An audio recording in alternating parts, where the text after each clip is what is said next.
Bonjour chers élèves, aujourd'hui je vais vous présenter une nouvelle leçon de grammaire, la phrase affirmative et la phrase négative.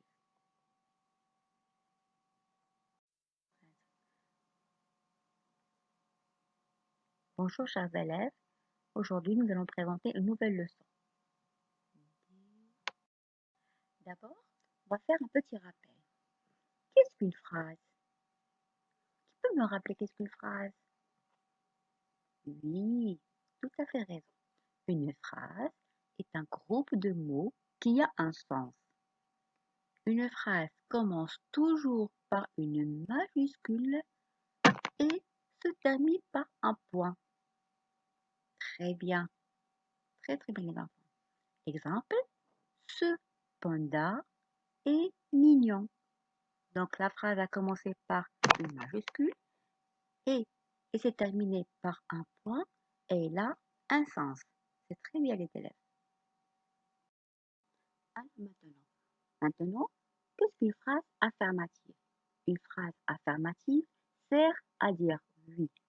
Par exemple, je vous pose une question. Est-ce que tu veux boire un jus d'orange? Oui, je veux boire un jus d'orange. Donc, il affirme, il dit oui. C'est pour ça qu'on l'a appelé une phrase affirmative. Un exemple, le vent souffle très fort. Donc, voilà devant vous une phrase affirmative. Maintenant, la phrase négative. Qu'est-ce que ça veut dire une phrase négative? Eh bien, la phrase négative sert à dire non. Exemple, est-ce que tu veux boire un jus d'orange? Non, je ne veux pas boire de jus d'orange. Là, il dit non. D'accord? Donc, c'est ce qu'on appelle la négation.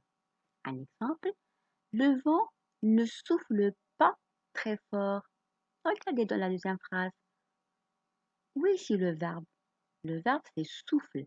Donc, qu'est-ce qu'on a fait? On a encadré le verbe souffler avec deux petits mots de négation, ne et pas. Et ça nous a donné le vent ne souffle pas très fort. Donc, cette phrase est une phrase négative. Bien. Maintenant, comment peut-on faire pour transformer une phrase affirmative en phrase négative?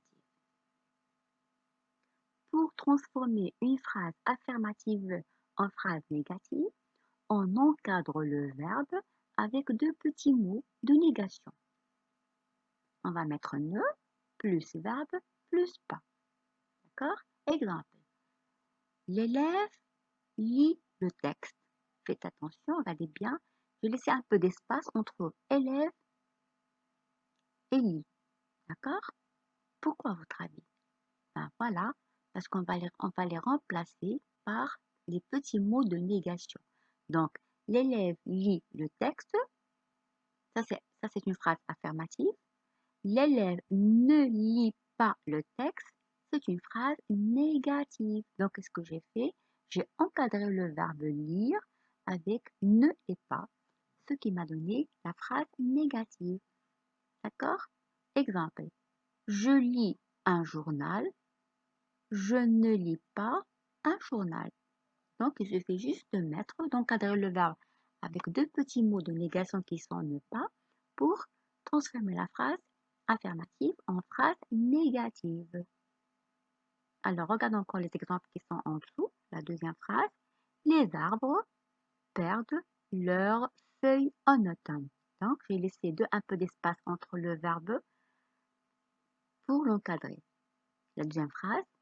Les arbres ne perdent pas leurs feuilles en automne.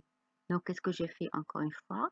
J'ai encadré le verbe perdre avec les petits mots de négation, ne et pas, et ce qui m'a donné la phrase négative.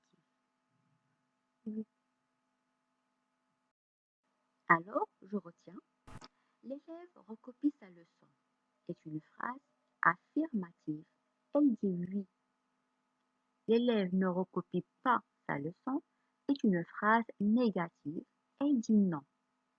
Donc, une phrase négative dit le contraire d'une phrase affirmative. en ajoutant des petits mots de négation qui encadrent le verbe, comme ne pas. Il y a d'autres mots de négation que vous allez voir plus tard en CO3. D'accord? Maintenant, je vous propose un exercice de fixation pour savoir si vous avez bien compris ou pas. Alors, recopie seulement les phrases négatives. Alors là, vous avez plusieurs phrases négatives et affirmatives et vous devez simplement recopier les phrases négatives. Première phrase, les enfants ne jouent pas dehors. Maman nettoie la maison. Papa ne regarde pas le journal télévisé. Le garde forestier protège la forêt. Je n'allume pas le feu dans la forêt. Alors, je vous donne un petit peu de temps pour pouvoir réfléchir et répondre aux questions. Après, nous allons voir la correction.